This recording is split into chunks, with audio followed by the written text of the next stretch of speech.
శ్రీమాత్రే నమ. జయ గురు దత్తాత్రేయ నమ. ఈ వీడియోలో మనం కర్కాటక రాశి వారికి ఫిబ్రవరి 3వ తారీఖున అశ్విని నక్షత్రం నుంచి భరణి నక్షత్రంలోకి మారబోతున్న గురుగ్రహ ప్రభావం కర్కాటక రాశి వారి మీద ఏ విధంగా ఉండబోతుంది అన్న విషయాన్ని మనం ఈ వీడియోలో పరిశీలించే ప్రయత్నం చేద్దాం. జాతకానికి ఒక జాతకం ఆర్థిక పరంగా ఆరోగ్యపరంగా రాణించాలన్నా, విద్యావంతుడు సంస్కారవంతుడు అవ్వాలన్నా కూడా జాతకంలో గురువు అనుకూలంగా బలంగా ఉండాలి. అలాగే గోచార రీత్యా ఉన్నటువంటి గురువు కూడా అనుకూలమైన స్థానాల్లో సంచరిస్తున్నప్పుడు జాతకుడు యొక్క ప్రతిభ, అతని యొక్క సంస్కారానికి, అతని విద్వత్తుకి తగిన గుర్తింపు రావడం జరుగుతుంది. ఒక వివాహం జరగాలన్నా, సంతానం కలగాలన్నా, ఉద్యోగం చేయాలన్నా, ముఖ్యంగా ధనం సంపాదించాలన్నా కూడా గురుగ్రహ అనుగ్రహం తప్పనిసరిగా ఉండాలి. మరి ప్రస్తుతం ఈ గురువు దశమ స్థానంలో సంచరిస్తున్నాడు. దశమ స్థానంలో ఉన్నటువంటి గురువు వృత్తి సంబంధించిన విషయాల్లో జాతకుడు తన జీవనోపాధికి ఏ విధంగా ధనం సంపాదిస్తాడో అన్న విషయాల్లో ఒక గుణపాఠాన్ని నేర్పడం జరుగుతుంది అన్నమాట. అంటే గురువు స్వభావసిద్ధంగా గురువు పనేంటి?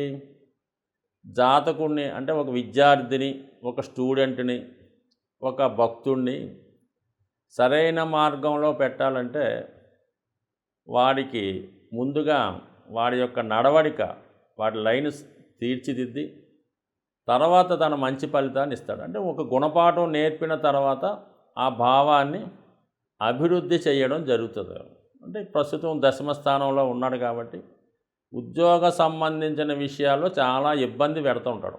అంటే ఏంటి? ఉద్యోగంలో ఎంత కష్టపడ్డా మరి పై స్థాయికి రాలేకపోవడం, పై అధికారుల నుంచి ఒత్తిడి. అంటే జాతకుడికి పని నేర్పే కార్యక్రమం ఉంటుంది.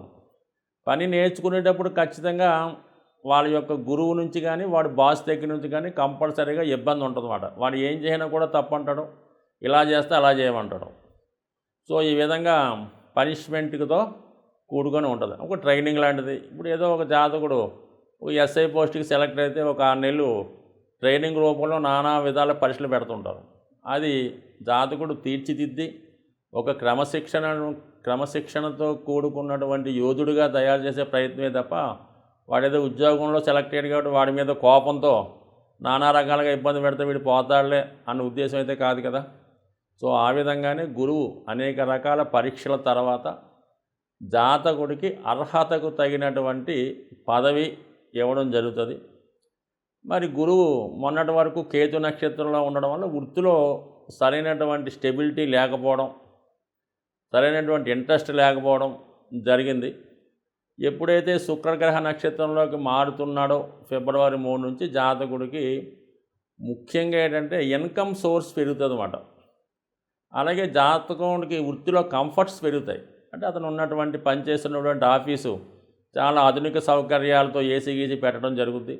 జాతకుడు ఉపయోగానికి వాహనం ఇవ్వడం జరుగుతుంది. ఇద్దరు అసిస్టెంట్లు ఉంటారు. ఆ విధంగా ఉద్యోగపరంగా అభివృద్ధి, ఆదాయం పెరగడం జరుగుతుంది. అంటే ఇక్కడ ఏంటంటే గురువు శుక్రుని యొక్క ఫలితాలు ఇవ్వడం జరుగుతుంది. గురువు ఏదైనా ఇవ్వడమే అతని యొక్క పని. ఏ ద్వారా అనేది శుక్రుడి ద్వారా ఇవ్వడం జరుగుతుంది. మరి శుక్రుడు ఈ రాశి వారికి చతుర్థ లాభాధిపతి. లాభస్థానం అంటే వృత్తికి ధనస్థానం, అంటే దశమానికి 2వ స్థానం, 11వ స్థానం కాబట్టి వృత్తిలో ఆదాయం పెరుగుతుంది. చతుర్థం విద్య, కంఫర్ట్స్, మాతృ సౌఖ్యం, వాహనం, జీవితంలో సంతోషంగా ఆనందంగా ఉండడం అన్నది చతుర్థ భావ ఫలితాలు. అటువంటి చతుర్థ భావ ఫలితాలు, లాభభావ ఫలితాలు జాతకుడికి ఇవ్వడం జరుగుతుంది. జాతకుడు ప్రయత్నపూర్వకంగా ఒక గృహాన్ని కానీ వాహనాన్ని కానీ సమకూర్చుకునే అవకాశం ఉన్నది. సో మరి ప్రయత్నం చేస్తే ఖచ్చితంగా ఏర్పడుతుంది. అయితే శుక్రుడు మరి ప్రస్తుతం 6వ భావంలో సంచరిస్తున్నాడు. దానివలన ఏంటంటే ఒక విధంగా అధికారంలో ఉన్నటువంటి స్త్రీలతో విరోధం వచ్చే అవకాశం ఉన్నది. లేదా మీకు తండ్రి తరపు బంధువుల యొక్క స్త్రీలతో విరోధం వచ్చే అవకాశం ఉన్నది. అలాగే ఆధ్యాత్మిక రంగంలో గురు సమానులైనటువంటి స్త్రీలతో విరోధం వచ్చే అవకాశం ఉన్నది. సో అలాగే మరి కొంతవరకు రుణాలు చేయడం కూడా జరిగే అవకాశం ఉంది. ఏదైనా ఇల్లు కొనడానికో వాహనం కొనడానికో కొంతవరకు మీరు రుణాన్ని చేయడం జరిగే అవకాశం ఉన్నది. అంటే మొత్తం మీద ఏదైనా మీకు సౌఖ్యమే ఇక్కడ మెయిన్గా ఫైనల్ రిజల్ట్ కనబడుతుంది. ఆర్థిక పరమైన లాభం 100% ఉన్నది. సో గురువు మరి కుజుడితో ఫలితం కూడా ఇవ్వాలిగా, కుజుడు రాశిలో ఉన్నందుకు. అంటే ఇక్కడ గురువు ఏం చేస్తున్నాడు, మనకి గురువు ఫలితాలతో పాటు శుక్రుని ఫలితాలతో పాటు కుజుడు ఫలితాలు ఈ మూడు కలిపి ఇవ్వడం జరుగుతూ ఉంటుందన్నమాట. సో ఇది కంపల్సరీగా జాతకుడికి సప్తమ స్థానంలో కుజుడు ఉచ్చ స్థాయిలో ఉన్నాడు. అంటే ఒక విధంగా జాతకుడికి కుజుడు ద్వారా రుచిక మహాపురుష యోగం అనే పంచమహాపురుష యోగం ఏర్పడింది. సో ఈ కారణం వల్ల జాతకుడు ధైర్యవంతుడై తన యొక్క విద్వత్తుని, తన యొక్క టాలెంట్ని నిరూపించుకునే అవకాశం ఉంటుంది. వివాహ సంబంధించిన విషయాల్లో ఉన్నటువంటి సమస్యల్ని పరిష్కరించుకోవడం జరుగుతుంది. అంటే కొన్ని సందర్భాల్లో మైనసా ప్లస్సా పక్కన పెడితే మాత్రం జాతకుడు ధైర్యంగా నిర్ణయాలు తీసుకొని వివాహపరమైన సమస్యల్ని పరిష్కరించుకునే అవకాశం ఉంది. ఈ పరిష్కారం చేసుకునే దిశలో మరి జాతకుడికి లాభం కలిగే అవకాశం ఉంది. అలాగే పార్ట్నర్స్తో ఉన్నటువంటి విభేదాలు కానీ, రుణగ్రస్తుల నుంచి ఉన్నటువంటి ఇబ్బందులు కానీ తొలగే అవకాశం ఉంది. బట్ ఏదైనా మొత్తం మీద జాతకుడు నిక్కచ్చిగా కరాఖండిగా వ్యవహరించి అతనికి ఉన్నటువంటి ఆర్థిక వ్యవహారాలు, స్థిరాస్తి సంబంధించిన వ్యవహారాలు, అలాగే న్యాయపరమైన విషయాల్లో ఖచ్చితంగా న్యాయాన్ని పొందుతాడు. చికాకుల నుంచి బయటపడే అవకాశం కూడా ఉంది. సో ఏదైనా మరి గురువు ఈ శుక్రగ్రహ నక్షత్రంలోకి వెళ్ళడం వల్ల ఈ కర్కాటక రాశిలో ఉన్నటువంటి స్త్రీలకి చాలా అనుకూలమైన ఫలితాలు రావడం జరుగుతుంది. వాళ్ళకి ప్రయత్నపూర్వకంగా ఉద్యోగ ఉపాధి అవకాశాలు కానీ, అలాగే గృహలాభం కానీ జరిగే అవకాశం ఉంది. సాధారణంగా ఈ మనం చెప్పినటువంటి ఈ మాస ఫలితాలు, అలాగే పక్ష ఫలితాలు ఇవన్నీ కూడా మనం గోచారాన్ని అనుసరించి చెప్పడం జరుగుతూ ఉంటుంది.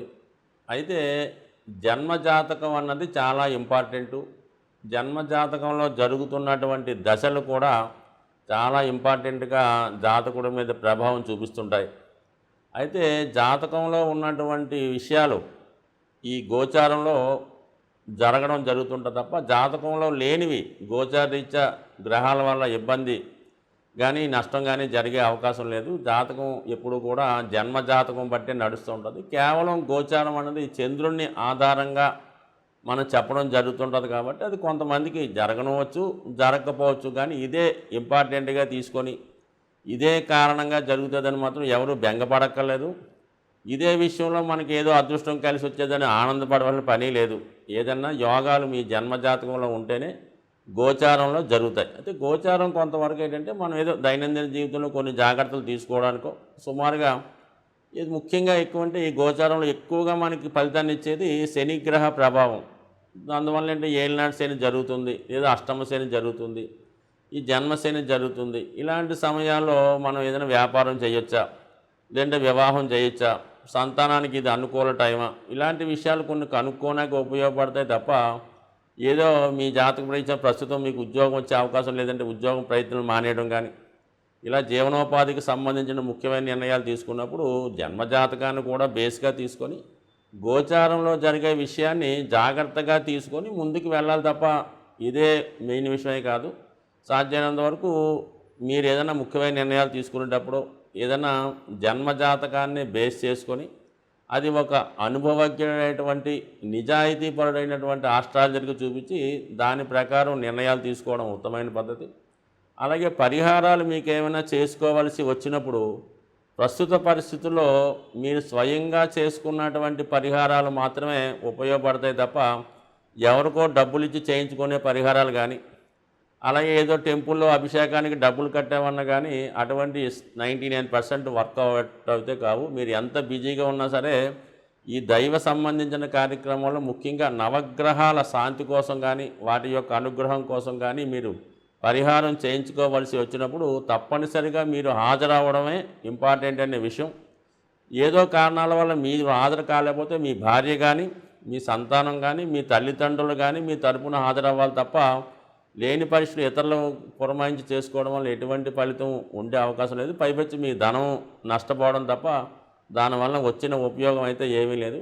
సో ఈ విధంగా కాకుండా దైవారాధనలా కాకుండా క్రమశిక్షణతో మన దైవం సంబంధించినటువంటి మన సాంప్రదాయ నియమాలు పాటించడం వల్ల కూడా గ్రహాలు మనకు అనుకూలించే అవకాశం ఉంది. 90% సూర్యగ్రహ అనుగ్రహం కావాలి.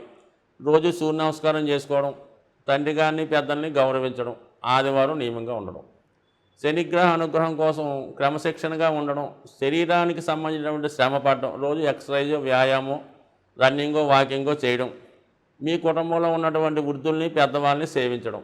అదే శుక్రగ్రహ అనుగ్రహం కోసం తల్లిగారినో అక్కగారినో భార్యనో గౌరవించడం, వాళ్ళకి ఇబ్బంది కలగకుండా ప్రవర్తించడం, అలాగే మీరు శుచిగా నియమంగా శుభ్రంగా ఉండడం, మాసిపోయిన బట్టలు చింపిడి జుత్తు కాకుండా శుభ్రమైన వస్త్రాలు ధరించి శుభ్రంగా నీట్గా ఉంటే శుక్రగ్రహ అనుగ్రహం లభిస్తుంది. ఈ ప్రతిదీ కూడా వ్యక్తిగతంగా ప్రతి గ్రహానికి పరిహారం ఉంటుంది కాబట్టి 99% వ్యక్తిగత శ్రద్ధతో చేసుకోవడం వల్లే అన్ని గ్రహాలకు సంబంధించినటువంటి వ్యక్తులు మీ కుటుంబంలోనే ఉంటారు. అలాగే మీరు చేసే ప్రతి కార్యక్రమంలో కూడా ఏదో గ్రహం ఇమిడిపడి ఉంటుంది కాబట్టి మీరు వ్యక్తిగతంగా మీ యొక్క వ్యక్తిగత పనుల ద్వారా గ్రహాలను కూడా మీరు అనుకూలంగా మార్చుకునే అవకాశం ఉంటుంది. స్వస్తి.